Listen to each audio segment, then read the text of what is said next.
नमस्कार, मैं हूं आपके साथ कुणाल जंघेल। आसाम की एक रहस्यमय और अद्भुत जगह जातिंगा घाटी, जो न सिर्फ अपनी प्राकृतिक सुंदरता के लिए जानी जाती है, बल्कि एक अनोखे और चौंकाने वाले रहस्यों के लिए भी जाना जाता है। आसाम को अपने पर्यटन स्थलों और ऐतिहासिक महत्व के लिए भी जाना जाता है। यह राज्य पराक्रमी अहोम राजवंश की समृद्ध विरासत का दावा करता है, जिसने मुगलों को 17 बार सफलतापूर्वक हराया था। एक सिंग वाले गेंडे और प्रतिष्ठित कामरूप कामाख्या मंदिर से लेकर आसाम एक ऐसी जगह है जो आपको कई मायनों में आश्चर्यचकित कर देगी। आसाम के आसपास की कई उन घटनाओं में से जातिंगा उन स्थानों में से एक है जहां हर साल मानसून के अंत में रहस्यमयी घटनाएं सामने आती है। आइए जानते हैं यहाँ का स्थान और यहाँ की घटनाएं।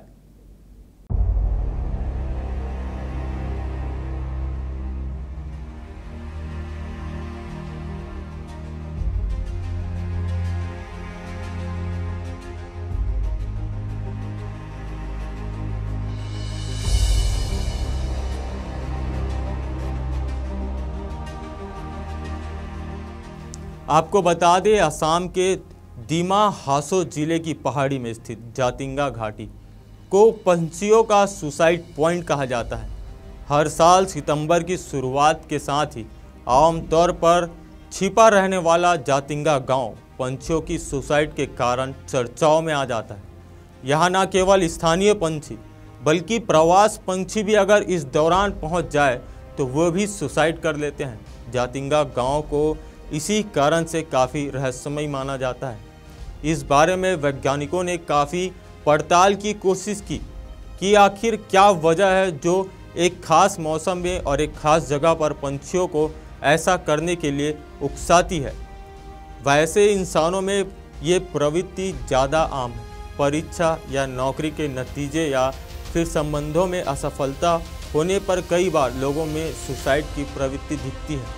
साथ ही ऐसे कई जगह है जो इंसानों के लिए सुसाइड पॉइंट के तौर पर जानी जाती है, जैसे ऊंची इमारतें या गहरी खाई, यानी ऐसी जगह जहां पर सुसाइड सुनिश्चित हो सके। लेकिन पंछियों के मामले में ये बात अलग हो जाती है। पंछी होने के कारण वो जाहिर है कि इमारतों से कूदकर तो जान नहीं दे सकेंगे, लेकिन वो तेज़ी से उड़ते हुए इमारत या ऊंचे पेड़ों से जानबूझकर टकरा जाते और तुरंत ही उनकी जीवन लीला समाप्त हो जाती। ऐसा इक्का दुक्का नहीं, बल्कि सितंबर के समय में हर साल हजारों पंछी के साथ होता है।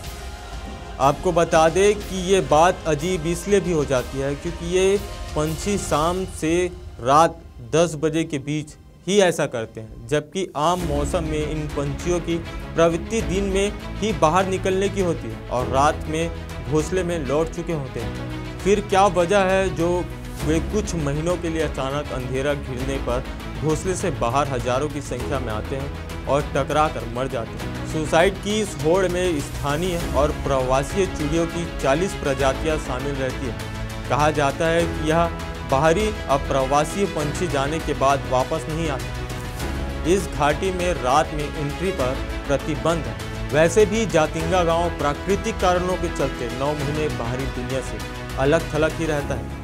वहीं कई पंछी वैज्ञानिकों का मानना है कि इस दुर्घटना की वजह चुंबकीय ताकत है। जब नम और कोहरे भरे मौसम में हवा तेजी से बहती है तो रात के अंधेरे में पंछी रोशनी की आसपास उड़ने लगते हैं। रोशनी के कारण उन्हें दिखाई नहीं देता और तेजी से उड़ते हुए वे किसी इमारत या पेड़ या वाहन से टकरा जाते हैं। ये कारण बताते हुए वैज्ञानिकों ने सितंबर महीने के दौरान जातिंगा में बाहरी लोगों के आने पर रोक लगा दी। यहाँ तक कि शाम के समय यहाँ गाड़ियाँ चलने पर मनाही हो गई ताकि रोशनी ना हो, लेकिन इसके बाद भी अजीबोगरीब तरीके से पंछियों की सुसाइड का क्रम जारी रहा।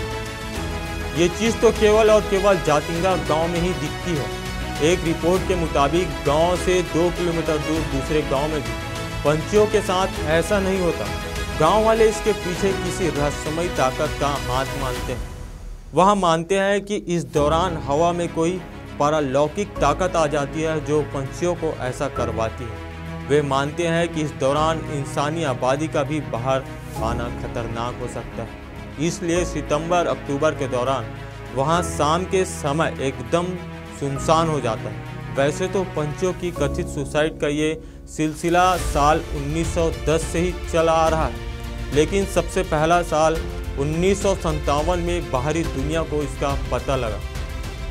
तब पंछी वैज्ञानिक ईपी जी किसी काम से जातिंगा आए हुए थे। इसी दौरान उन्होंने खुद इस घटना को देखा। इस घटना का जिक्र पंछी विज्ञान की एक किताब the wild life of India में किया है। वे लिखते हैं, कई कोशिशों के बाद भी इसकी वजह समझ नहीं आ पा रही।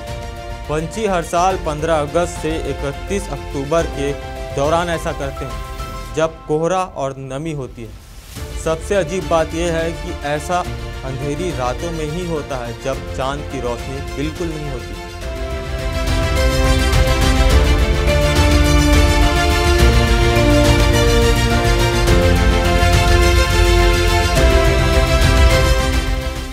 आपको बता दें, तब से लेकर आज तक इस पर देश विदेश के कई वैज्ञानिक रिसर्च कर चुके हैं। यहाँ तक कि वन विभाग के अफसरों ने भी इसकी वजह जानने की कोशिश की, लेकिन अब तक पंछियों की सुसाइड की वजह या फिर इसे रोकने का कोई तरीका नहीं मिल सका है। बहुत बार इमारतों से टकराकर घायल हुए पंछियों का उपचार और उन्हें खाना खिलाने की भी कोशिश की गई, लेकिन ये तरीका भी बेअसर रहा। ऐसे पंछियों ने खाना खाने से इनकार कर दिया और इलाज पर भी उनके शरीर ने कोई प्रतिक्रिया नहीं दी। जातिंगा की यह रहस्यमयी घटना हमें सोचने पर मजबूर करती है। पंछियों का यह अनोखा व्यवहार हमें चेतावनी देता है कि प्रकृति के रहस्यों को समझने में हम सभी को और अधिक जागरूक रहने की आवश्यकता है। क्या यह सिर्फ एक प्राकृतिक घटना है या फिर इसके पीछे कोई गहरी रहस्य छिपा है? इस सेगमेंट में इतना ही। अगले सेगमेंट में हम फिर मिलेंगे एक नई घटना के साथ।